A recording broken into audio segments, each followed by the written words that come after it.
ఓం నమో భగవతే వాసుదేవాయ. శ్రీరామ నవమి పవిత్రమైన రోజున మీకు మరియు మీ కుటుంబానికి శుభాకాంక్షలు తెలియచేస్తూ ఈ వీడియోను ప్రారంభిస్తున్నాము. శ్రీరామ నవమి అంటే కేవలం పండుగ మాత్రమే కాదు, అది శ్రీరాముడు నిలబెట్టిన విలువలను మనకు గుర్తు చేస్తుంది. సత్యం, ధర్మం, భక్తి. 2024లో అయోధ్య పవిత్ర భూమిలో రామమందిర నిర్మాణం ఘనంగా సంపూర్ణమైంది. కోట్ల మంది భక్తుల హృదయాలు మళ్లీ అయోధ్య వైపు తిప్పుకుంది. అప్పటి నుండి శ్రీరామ నవమి మరింత ప్రత్యేకమైన వేడుకగా మారింది. ఈ పవిత్ర సమయంలో పండుగతో పాటు రాముని పవిత్ర పాదాలతో పావనమైన ఆలయాలను పరిచయం చేస్తున్నాం. వనవాసపు అడవుల నుండి లంక తీరం వరకు, అయోధ్య నుండి రామేశ్వరానికి ఈ ఆలయాలు కేవలం నిర్మాణాలు కాదు, ఇవి రాముని భూమిపై నడిచిన యాత్రను మనకు గుర్తు చేసే సజీవ జ్ఞాపకాలు. ఈ వీడియోలో మీరు చూడబోయే ఆలయాలన్నీ రాముని పవిత్ర పాదాల స్పర్శతో పావనమైన భూములు. అక్కడ ప్రతి రాయి ఒక కథ చెబుతుంది, ప్రతి ప్రార్థన మర్యాద పురుషోత్తముడు శ్రీరాముని పాదపద్మాలకు చేరుతుంది. రాముని ప్రయాణం కేవలం అయోధ్యతో మొదలై అయోధ్యలో ముగియలేదు.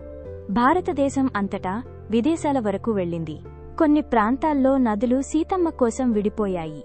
సముద్రం రాముని ఆజ్ఞని శిరసావహించింది. రాముని పేరు సముద్రాల మీద ప్రతిధ్వనిస్తూ రాయుల్లో చెక్కబడి జ్ఞాపకాలుగా నిలిచిపోయింది. అయోధ్య రాముని జన్మస్థలం కావచ్చు, కాని తెలుగు రాష్ట్రాల్లో ఒక సామెత ఉంది, రామాలయం లేని గ్రామం లేదు. ఇది నిజం. ఎందుకంటే ఈ భూమి అంతా రామభక్తితో నిండిపోయింది. కారణం భక్త రామదాసు. 17వ శతాబ్దానికి చెందిన ఈ వాగ్గేయకారుడు తన ఆనందభరితమైన రామభక్తి ద్వారా తెలుగు హృదయాల్లో శ్రీరాముని శాశ్వతంగా కొలువుండేలా చేశాడు. మన యాత్ర తెలంగాణలోని భద్రాచలం నుండి ప్రారంభిద్దాం. తెలుగు భక్తుల ప్రతి ఒక్కరి హృదయంలో నిలిచిపోయిన ఆలయం ఇది. ఇక్కడే భక్త రామదాసునికి స్వయంగా శ్రీరాముడు దర్శనమిచ్చారు. ఆయన భక్తి, కీర్తనలు ఈ గ్రామాన్ని శ్రీరాముని పవిత్ర స్థలంగా మార్చాయి.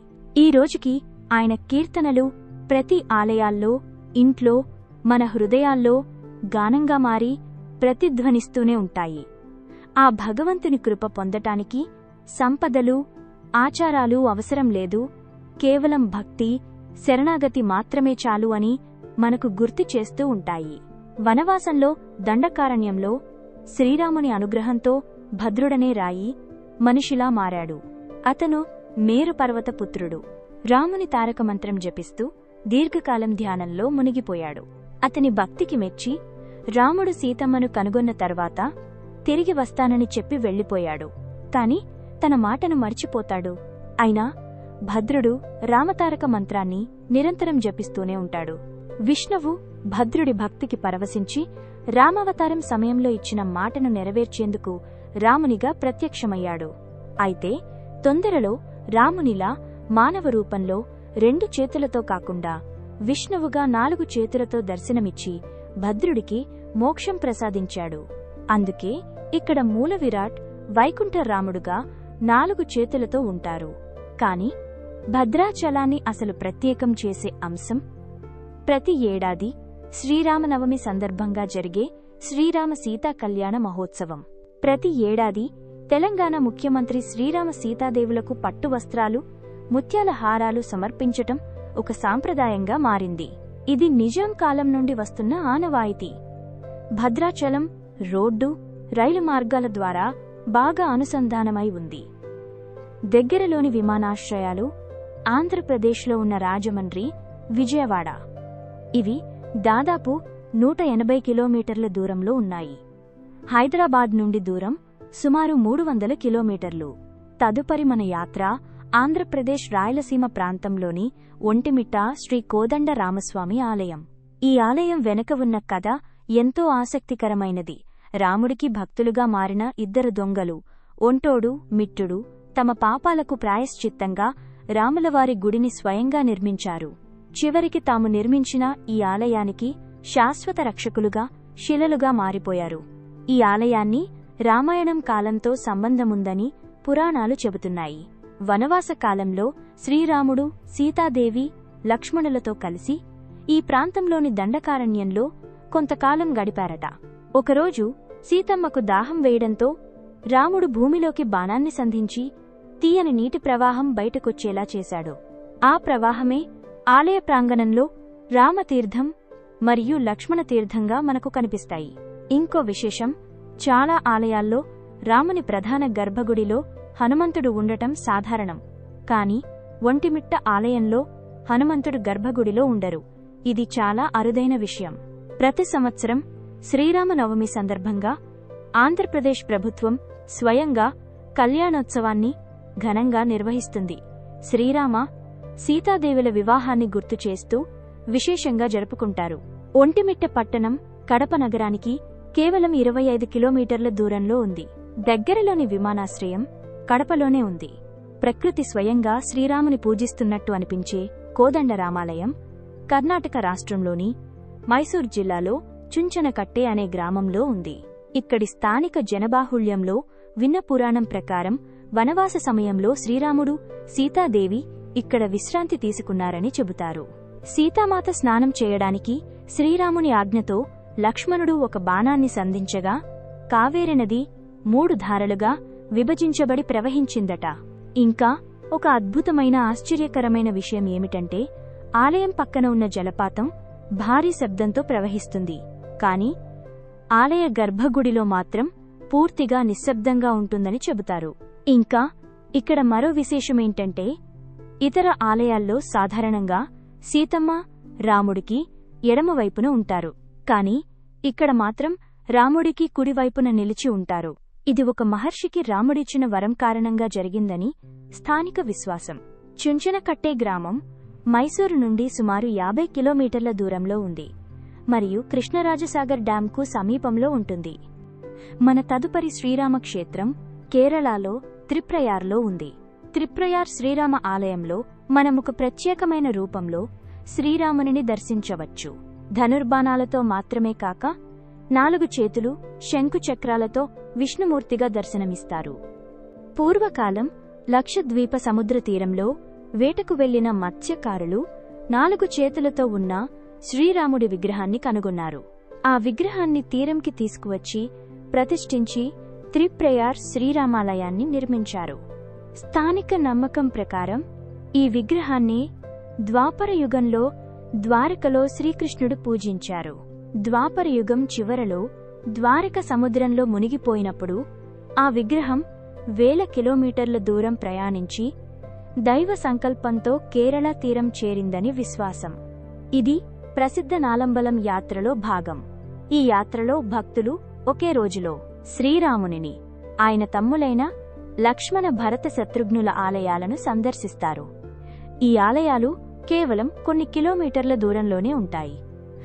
మూరిక్కుళం శ్రీ లక్ష్మణ పెరుమాళ్ ఆలయం లక్ష్మణుడికి, ఇరింగాలకుడ కూడల్మాణిక్యం ఆలయం భరతుడికి, పాయమ్మల్ శ్రీ శత్రుఘ్నస్వామి ఆలయం శత్రుఘ్నుడికి అంకితం. ఇక్కడ శ్రీరాముడు కేవలం అయోధ్య మహారాజుగానే కాక సర్వశక్తిమంతుడిగా, పరమాత్మగా ఆరాధించబడతారు. త్రిప్రయార్కి దగ్గరలోని రైల్వే స్టేషన్ త్రిశూర్ మరియు విమానాశ్రయం కొచ్చి. శ్రీరాముని జీవితానికి సంబంధించి అపార గౌరవం పొందిన ఆలయాల్లో రామేశ్వరంకి ఒక ప్రత్యేక స్థానం ఉంది. లంక ప్రయాణానికి ముందు రాముడు ఇక్కడ శివలింగాన్ని ప్రతిష్ఠించి శివుడిని ఆరాధించాడు. ఈ కార్యం ద్వారా శ్రీరాముడు ధర్మాన్ని పాటిస్తూ శివుని అనుగ్రహాన్ని అభ్యర్థించాడు. దీని ద్వారా వైష్ణవ శైవ సంప్రదాయాల మధ్య ఒక దివ్యమైన కలయికకు సంకేతంగా నిలిచింది. రాముడు ప్రతిష్ఠించిన ఆ శివలింగం రామనాథస్వామి లింగంగా పూజించబడుతోంది. ఇది దేశంలోని 12 జ్యోతిర్లింగాల్లో ఒకటి. రామేశ్వరం ఆలయం బద్రీనాథ్, ద్వారకా, పూరీలతో పాటు భారతదేశంలోని చార్ధామ్ లేదా చతుర్ధామాలలో ఒకటి. మొదటగా భక్తులు ఇక్కడ అగ్నితీర్థమనే సముద్ర తీరంలో పవిత్ర స్నానం చేస్తారు.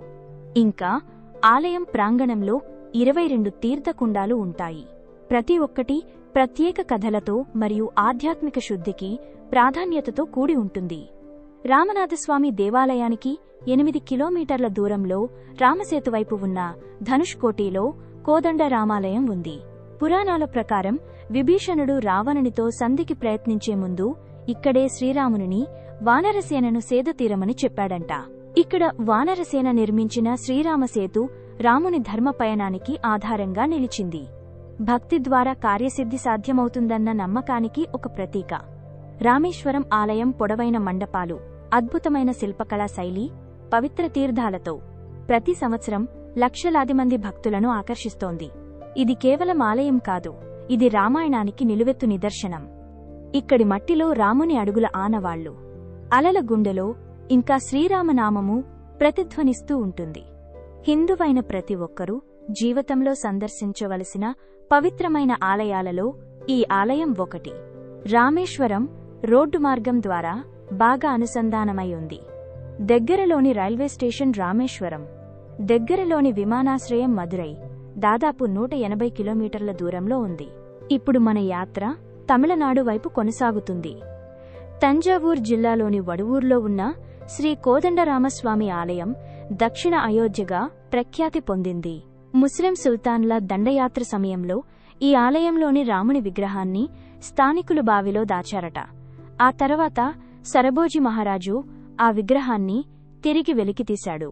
ఈ ఆలయం వైష్ణవ సంప్రదాయంలోని 108 అభిమాన క్షేత్రాల్లో ఒకటిగా గుర్తించబడింది.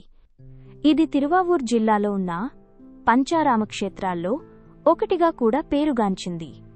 ఇవి అన్నీ రామాయణంతో సంబంధమున్న ప్రాంతాలే. ఇక్కడి స్థల పురాణం ప్రకారం రాముడు రావణుడిని సంహరించి అయోధ్య తిరిగొచ్చే ప్రయాణంలో అనేక మహర్షుల ఆశ్రమాలను సందర్శించాడు. ఆ మునులు రాముడిని చిరకాలం తమతో ఉండమని ప్రార్థించారు. కాని భరతుడికి ఇచ్చిన మాట నెరవేర్చడానికి శ్రీరాముడు విశ్వకర్మతో తన రూపంలో ఒక విగ్రహాన్ని తయారు చేయించాడు. ఆ విగ్రహాన్ని ఒక ఆశ్రమం బయట ఉంచారు. ఆ మునులు ఆ విగ్రహం అందానికి మైమరచిపోయి ఆ విగ్రహాన్ని తమతో ఉంచాల్సిందిగా శ్రీరామునిని కోరగా రాముడు దానికి అంగీకరించి అయోధ్య వెళ్లిపోయారు. ఈ విధంగా ఆ పునీత విగ్రహం సీతాదేవి, హనుమంతునితో కలిసి వడువూర్ ఆలయంలోని ప్రధాన విగ్రహంగా మారింది. వడువూర్ ఆలయం తంజావూరు మన్నార్గుడి హైవేపై ఉంది. దగ్గరలోని రైల్వే స్టేషన్లు తంజావూరు మరియు మన్నార్గుడి. దగ్గరలోని విమానాశ్రయం తిరుచిరాపల్లిలో ఉంది. రామనామం ఎంత పవిత్రమో సాక్షాత్తు పరమశివుడే చెప్పారు. ఒకసారి పార్వతీదేవి శివునిని విష్ణు సహస్రనామాలను సంక్షిప్తంగా చదివే మార్గమేమన్నా ఉందా అని అడిగింది. అప్పుడు శివుడు చిరునవ్వుతో ఇలా జవాబిచ్చాడు: శ్రీరామ రామ రామేతి రమే రామే మనోరమే సహస్రనామతత్తుల్యం రామనామ వరాననే. దీని అర్థం ఒక్క రామనామం సహస్రనామాలకు సమానంగా ఫలితమిస్తుంది. ఇలాంటి భక్తిశక్తి వల్లే శ్రీరాముని పేరు అయోధ్యను దాటి, భారతాన్ని దాటి ప్రపంచవ్యాప్తంగా ప్రతిధ్వనిస్తోంది. భద్రాచలం నుండి రామేశ్వరానికి, శ్రీలంక కొండల నుండి అంకోర్ వాట్ శిల్పాల వరకు శ్రీరాముని యాత్ర ఒక చరిత్ర కాదు. ఆయన ఆలయాల్లో, నదుల్లో, ఆచారాల్లో మన హృదయాల్లో నిత్యం జీవిస్తున్నారు. ధర్మం, భక్తి, దివ్య అనుగ్రహం ఒక్కచోటకే పరిమితం కావు. అవి ఏ భూమికైనా ప్రబలవచ్చు, ఏ హృదయంలోనైనా విరబోయవచ్చు అని ఈ పవిత్ర స్థలాలు మనకు గుర్తు చేస్తాయి.